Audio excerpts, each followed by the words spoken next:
Hello, my name is Jon Zizoglu, and in this video tutorial I'm going to show you how to create a bar chart by using Microsoft Excel. For this tutorial I'm going to use some data, and the data I'm going to use is the minimum wage, maximum wage, and the average wage. So I'm going to go to the charts, I'm going to go to Insert and select the bar chart. Let's make it 3D. Alright, I'm going to move the bar chart here. Obviously it's blank at the moment because I have not selected any data. I'm going to use the arrows on my keyboard to place it to the right position. I'm just going to reduce the width. Okay, now I'm happy with this. I'm going to right click, I'm going to select data.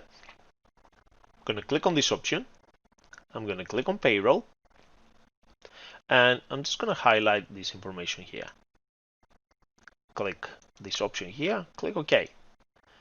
And now I've got the average wage, the maximum wage, and the minimum wage. So this is how simple it is to create a bar chart.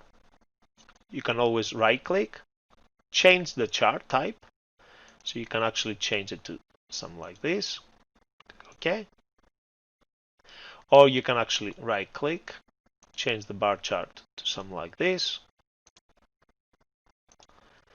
If you would like to change the colors, you click here and you right click and you can actually change the colors.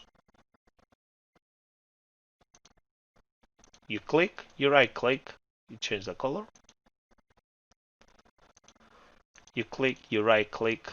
When I say you click, I mean the left click. So you left click, then you right click, and then you change the color. Okay. This bar chart will enable you to see what is the maximum value of wages that we pay, what's the minimum value of the wages that we pay, and what's the average value of the money the company pays. Hope you learned something new today. I hope you will be able to apply this functionality onto your project. Thank you very much for watching. Bye.